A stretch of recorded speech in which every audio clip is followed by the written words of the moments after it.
Good afternoon. এখন থেকে একটা আমার নতুন ব্লগ শুরু করলাম। দিয়ে রেডি হয়ে পড়েছি, কোথায় যাচ্ছি বলছি। নতুন ব্লগ শুরু করলাম, রেডি হয়ে পড়েছি, দুটো ব্যাগ। আর যাব, যেখানে যাব সে জানে না, তাকে সারপ্রাইজ দেবো। তো চলুন, ট্রেন হচ্ছে 2:30টায়। খাওয়া দাওয়া হয়ে গেছে, প্রায় 2:10-15 হয়ে গেছে। তো এখন বেরোবো, কোথায় যাচ্ছি, কী ব্যাপার সবটাই শেয়ার করবো। যেমন ওদেরকেও সারপ্রাইজ রেখেছি ওকে, তেমন আপনাদেরকেও সারপ্রাইজ রাখলাম কোথায় যাচ্ছি। চলুন, এই বেরিয়ে পড়ছি।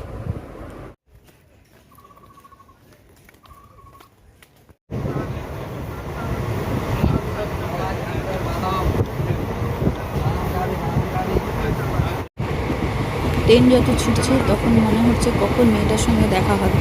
তারপরে বসে বসে ভাবছি কত দূরে মেয়েটাকে দিলাম, বিয়ে হয়েছে, চট করে আসতেও পারবো না, আর কখন মেয়েটার সঙ্গে দেখা হবে সেই ভাবছি। আর দূর তো ভালোও লাগছে বেশ, ট্রেনটায় বেশ ঘোরাও তো হচ্ছে। চলুন, সঙ্গে থাকুন।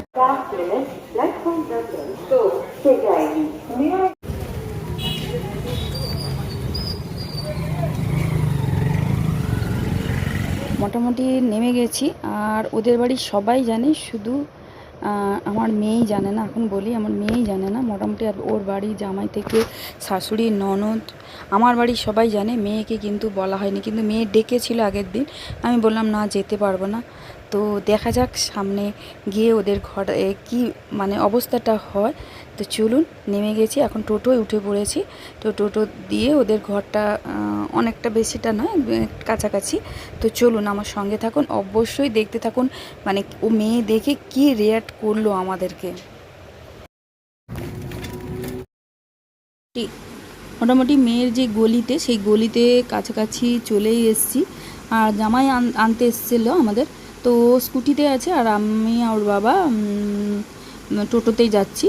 তো কিছুটা আনজাত করতে পারছে, কারণ এত রাত্রিবেলা জামাই কোথায় বেরোলো, ওর একটু আনজাত করতে পারছে। এবং ও জামাই বসে বসে হলদিয়ার ট্রেনটা কখন ঢুকে সেটা বসে বসে দেখছিল। সেটাও হয়তো সন্দেহ করলেও করতে পারে। তো যাই হোক, চলুন, অবস্থা দেখা যাক। মেয়ে দেখে কেমন, আমাকে ফোনও করেছিল, মা আসবে তো, কালো আসো না। আমি বলি আমার হবে না। তো দেখা যাক কি হয় অবস্থাটা, সঙ্গে অবশ্যই থাকুন।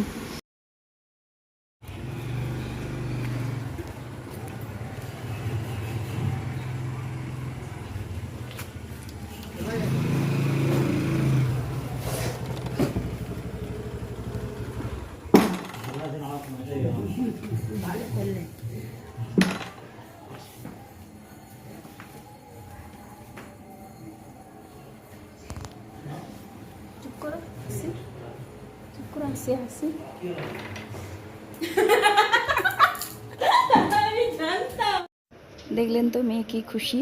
আসলে জামাই আমাদের আনতে গেছিলো, হলদিয়ার ট্রেনটা দেখছিল, ও সেখান থেকে একটু সন্দেহ করেছিল, মনে হয় আনতে গেছিলাম। তো এসে চা খাচ্ছি। তো চলুন, দেখে তো মেয়ে কীরকম খুশি, দেখতেই পেলেন। আমরা ঢুকেছিলাম 10টার সময়, তাই ঘুমিয়ে গেছিলাম খেয়ে দিয়ে। সকালে উঠে দেখি মেয়ে পুজো করছে। তো সিংহাসনটা দাঁড়িয়ে দাঁড়িয়ে দেখছি, আমার সঙ্গে অবশ্য থাকুন, দেখতে থাকুন। দাঁড়া, কি গরম না, ধোকলাটা কীভাবে গরম মুখে পেঁচার মতন মুখ। এবার চলুন তো, আবার ভালো করে ভিডিও করতেছি, আপনি বলছেন এগুলো সব উঠতেছে। ও শুনু, আমারও মামাই বেশি নাচ, হ্যাঁ আমার মামাই বেশি। তো সবাই মিলে হোটেলে খেতে এসে, ও দিদি, জামাইবাবু, শাশুড়ি মা, আমরা সবাই হোটেলে আজকে রাত্রিবেলা ডিনার হচ্ছে। শ্বশুর শুধু আসে না, ওর জন্য রাত্রিবেলা রান্না করে দিয়ে আসে ওনার শ্বশুরের জন্য। আর শ্বশুর বৌমার প্রচুর ইয়ার্কি ফাজলামি হয়, সব সময় দেখি শ্বশুর। তো দেখলেই তো পেলেন। তো এখন খাওয়া দাওয়া করবো, সবাই বসে আছে, আসে স্ন্যাক্স খাওয়া হয়ে গেছে। এবার রাত্রিবেলা ডিনারটা হবে। আসলে এদের বিয়ের দিন রেস্টি ম্যানেজ হয়নি, আজ রেস্টি ম্যানেজ হলো, সেই কারণে খাওয়া দাওয়া রাত্রিবেলা ডিনার। সবজি খাবে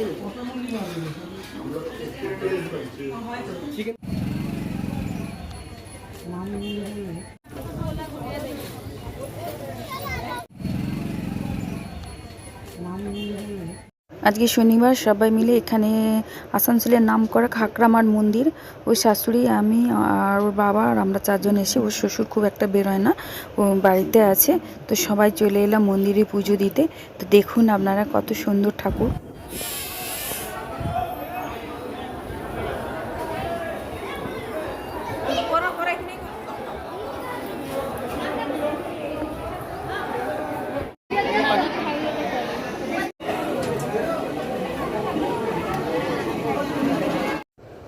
আমার বাবা যখন চাকরি করতেন এখানে, তখন এই ঠাকুরটা আমরা দেখতাম, বাবা এখানে যখন থাকতো আর কি তখন। এখন পুরো বেদি করে খুব সুন্দর হয়ে গেছে। আর এই দিদি এটার কথা সবসময় বলে, তো এবারে দিদিকে নিয়ে আসিনি, পরের বারে দিদিকে নিয়ে আসবো মন্দিরে। তো লুকিয়ে চুপিয়ে আমি ভিডিও করছি, কারণ এখানে তো ক্যামেরা করা বারণ। যতটা পারবো আমি আপনাদেরকে তুলে ধরবো লুকিয়ে।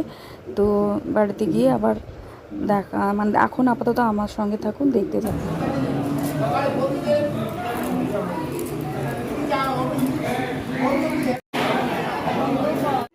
একটা জায়গায় আপনাদেরকে ওই ফ্যানা টাইপের দেখাচ্ছি, ওটা আগে আমরা যখন আসতাম খোলা ছিল, এখন ঘিরে দিয়েছে, কারণ এখানে নাকি মানুষ পড়লে আর বাঁচে না। এটা দেখতে ওইখানটায় ওই জন্য বেড়া দিয়ে দূর থেকে দেখতে হচ্ছে, দেখতে খুব সুন্দর লাগছে। দেখুন কি সুন্দর, যেন মনে হচ্ছে বরফ, আসলে বরফ।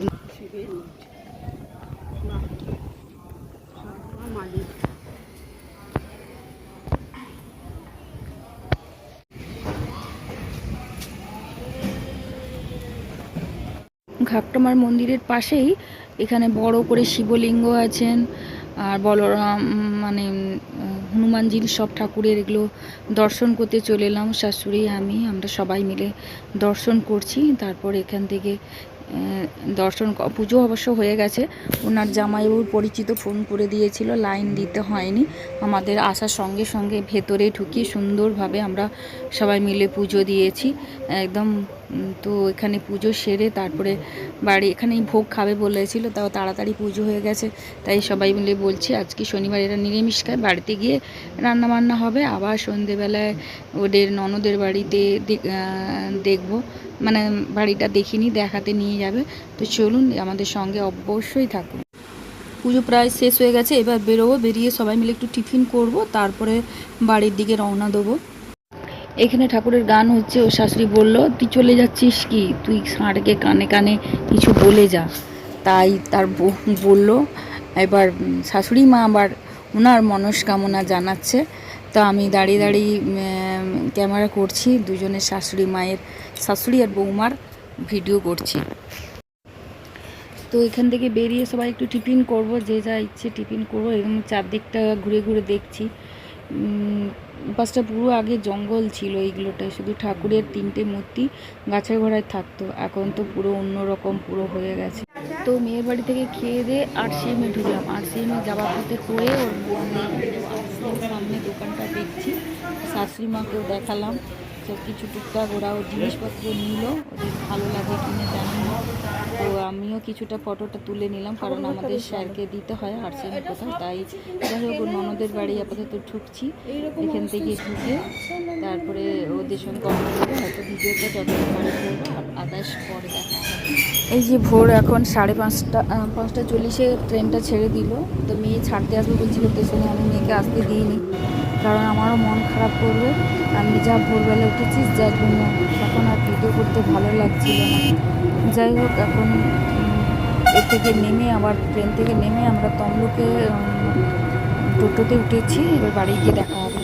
মেয়ের ঘর থেকে এসে এই চান ফান করে এই যে বসি, ছেলে রান্না করে রেখেছে, খাওয়া দাওয়া করবো। তো মেয়েকে তো প্রায় সারপ্রাইজটা দিয়েছি, মেয়ে কী খুশি কী আনন্দ। তো আমি গেছিলাম, তারপর দিন জানি চলে আসবো, মেয়ে আসতে দেয়নি, জামাই ওদের বাড়ি কেউ আসতে দেয়নি, তাই থেকে গেছিলাম। সবাই মিলে মন্দিরে পুজো দিতে গেলাম। তারপরে তার যেদিন যাই তারপর দিন আবার রাত্রিবেলা সবাই মিলে হোটেলে খেতে গেলাম, খুব আনন্দ করলাম। আর আমার যে খুব একটা আসার ইচ্ছে হয়েছিল তা না, কারণ মেয়েটা অত দূরে, তাকে ছেড়ে আসতে ইচ্ছেই করে না। কতটা দূর মনে করলেও হুট করে যে যেতে পারবো তা না, হুট করে মেয়ে আসতে পারবো, তাই বাবার আমি থেকে গেছিলাম। যাই হোক মেয়ে সবার সঙ্গে খুব আনন্দ করে কাটানো হয়েছে, খুব আনন্দ করলাম, খুব খুশি লাগলাম।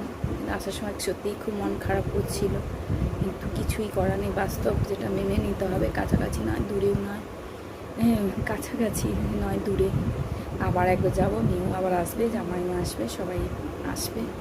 তো চলুন নতুন ভিডিওটা এখানে শেষ করছি। নতুন ভিডিওর সঙ্গে দেখা আছে। সবাই সুস্থ থাকুন, সবাই ভালো থাকুন।